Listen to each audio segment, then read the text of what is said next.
ಇದು ಆತ್ಮಹತ್ಯೆ ಅಲ್ಲ, ಇದು ಕೊಲೆ ತಾತ.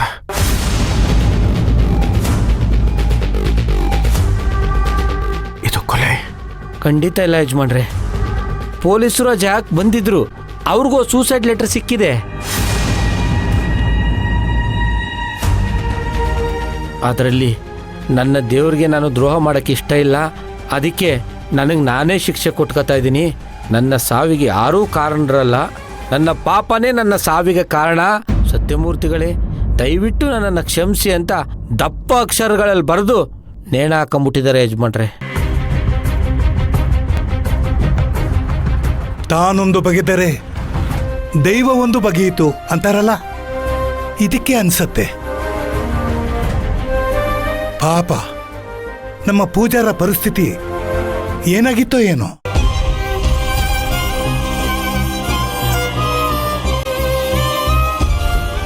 ಸೂರ್ಯ ಎಷ್ಟೇ ಆದರೂ ಅವರು ದೇವಿ ಆರಾಧಕರು. ನಮ್ಮನೆ ದೇವರಿಗೆ ಸಾಕಷ್ಟು ಸೇವೆ ಸಲ್ಲಿಸಿದ್ದಾರೆ. ಅವರ ಮುಂದಿನ ಕಾರ್ಯನ ಖುದ್ದಾಗಿ ನೀನೇ ನಿಂತು ನಡೆಸ್ಕೊಡಪ್ಪ. ಆಗ್ಲಿ ತಾತ.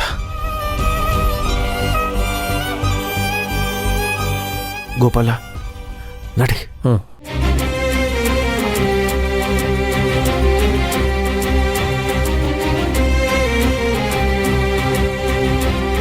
ತಾಯಿ ಜಗದಾಂಬೆ, ಅವರ ಆತ್ಮಕ್ಕೆ ಶಾಂತಿ ಕೊಡು ತಾಯಿ.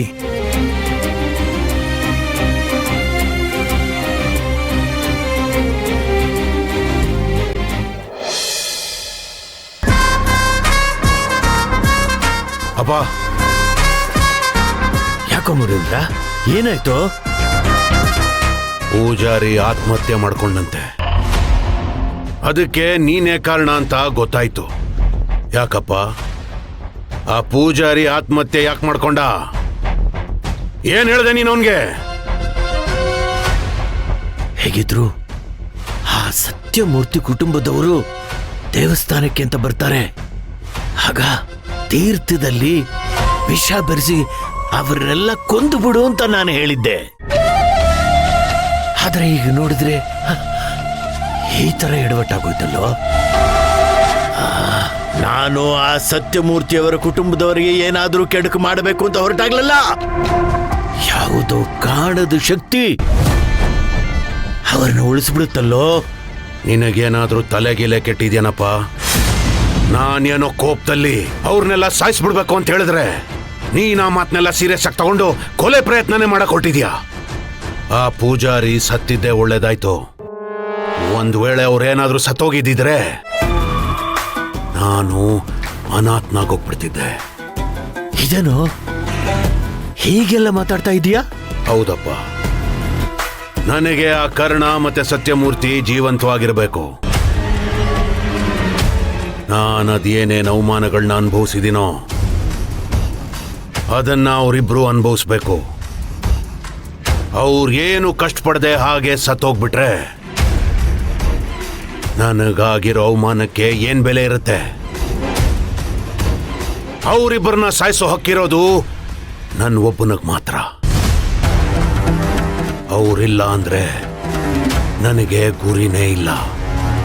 ಗುರಿನೇ ಇಲ್ಲ ಅಂದ್ರೆ ನಾನು ನಿತ್ಯ ನರಕ ಅನುಭವಿಸ್ಬೇಕಾಗತ್ತೆ. ನನ್ ಸೇಡು ಅನಾಥ ಆಗ್ಬಿಡತ್ತಪ್ಪ.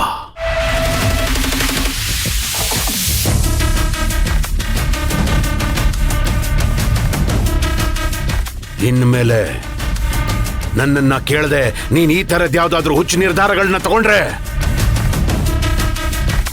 ಅವ್ರ ಮೇಲಿನ ಕೋಪನ ನಾನು ನಿನ್ ಮೇಲೆ ತೋರಿಸ್ಬೇಕಾಗತ್ತೆ. ಹೆತ್ತ ಅಪ್ಪ ಅಂತ ಕೂಡ ನಾನು ನೋಡೋದಿಲ್ಲ.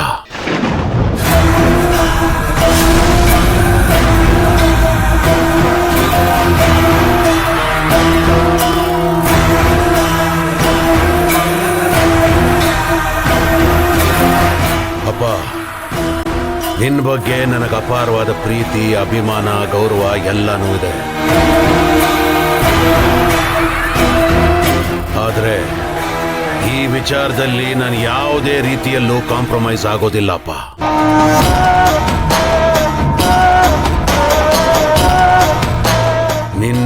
ಕೈ ಮುಗಿದು ಕೇಳ್ಕೊಳ್ತೀನಿ ಕಣಪ್ಪ. ಅವರು ಬದುಕಿರ್ಬೇಕು, ಅವರನ್ನ ಬಿಟ್ಬಿಡು.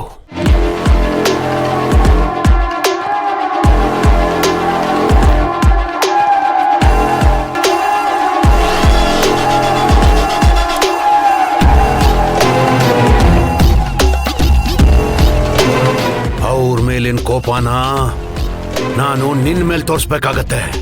ಹೆತ್ತ ಅಪ್ಪ ಅಂತ ಕೂಡ ನಾನು ನೋಡೋದಿಲ್ಲ.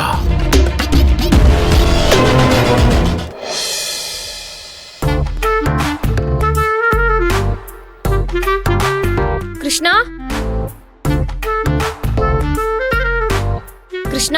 ಹಾ ರುಕ್ಮಿಣಿ ಅವರ ಕೈಯಲ್ಲಿ ಇಷ್ಟೊಂದು ಬುಕ್ಸ್ ಇದೆ. ಅದಾ, ನಾನು ಜ್ಞಾನ ಜ್ಯೋತಿ ಅನ್ನೋ ಒಂದು NGO ಕಂಪ್ನಿಗೆ ಫ್ರೀಲಾನ್ಸರ್ ಆಗಿ ವರ್ಕ್ ಮಾಡ್ತಾ ಇದ್ದೀನಿ. ಅಲ್ಲಿ ಬಡ ಮಕ್ಕಳಿಗೆಲ್ಲ ವಿದ್ಯಾಭ್ಯಾಸ ಹೇಳ್ಕೊಡ್ತಾರೆ. ಇವತ್ತು ಆ ಮಕ್ಕಳಿಗೆಲ್ಲ ಫ್ರೀ ಬುಕ್ಸ್ ಕೊಡ್ಬೇಕು. ಅದ್ರ ಜವಾಬ್ದಾರಿ ನನ್ನ ತಲೆ ಮೇಲಿದೆ. ಅದಕ್ಕೆ ನಂಗೆ ನಿನ್ ಸಹಾಯ ಬೇಕು. ನೀ ನನ್ನ ಜೊತೆಗೆ ಬರ್ಬೇಕು.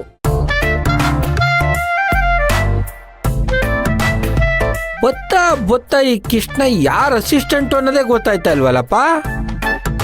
ರುಕ್ಮಿಣಿ ಅವರೇ, ಇವನಿಗೆ ಸಂಬಳ ಕೊಡ್ತಾರ ನಾನು, ಆದ್ರೆ ಅವನು ನಿಮ್ ಕೆಲಸ ಮಾತ್ರ ಮಾಡ್ಕೊಡ್ತಾ ಇದ್ದಾನೆ. ಏನರ್ಥ? ಏನಣ್ಣ ಸಹಾಯ ಮಾಡೋದ್ನು ಕೆಲಸ ಅಂತ ಹೇಳ್ತಿದ್ದೀರಲ್ಲ. ರುಕ್ಮಿಣಿಯವರು ಸಮಾಜ ಸೇವೆ ಮಾಡ್ತಿದ್ದಾರೆ, ಅದಕ್ಕೆ ನಮ್ದು ಸ್ವಲ್ಪ ಅಳಿಲು ಸೇವೆ ಇರ್ಲಿ ಅಂತ ಅಷ್ಟೇ.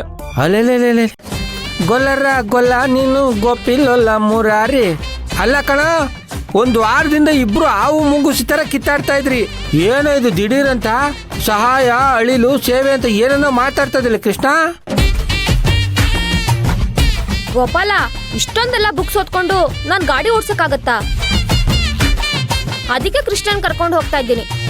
ನಿನಗೆ ಕೆಲಸ ಅಂತ ಅನ್ಸಿದ್ರೆ ಲೆಕ್ಕದಲ್ಲಿ ಕಟ್ ಮಾಡ್ಕೊ. ಓ, ನಿಮ್ಮಿಬ್ರು ಅಂಡರ್ಸ್ಟ್ಯಾಂಡಿಂಗ್ ನೋಡ್ತಾ ಇದ್ರೆ ಯಾಕೋ ನನ್ನನ್ನೇ ಕಟ್ ಮಾಡೋ ತರ ಕಾಣಿಸ್ತಾ ಇದೆ.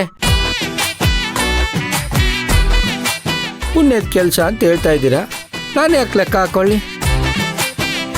ಹೋಗಪ್ಪ ಕೃಷ್ಣ, ಅಮ್ಮ ಅವ್ರಿಗೆ ನೀನು ಅಳಿಲ್ ಸೇವೆ ಮಾಡ್ಬಿಡು. ನನ್ನಣೆ ಬಾರ, ನೀರು ಹೊಡ್ಕೊಂಡಿರ್ತೀನಿ.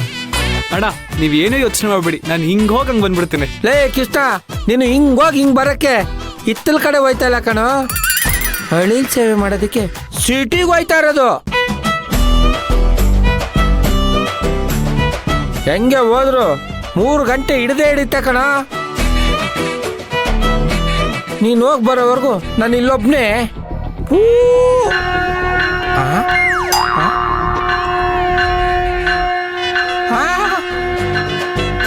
ಓ, ಏಳು ಕುಂಡಲವಾಡ ವೆಂಕಟರಮಣ ಗೋವಿಂದ ಗೋವಿಂದ.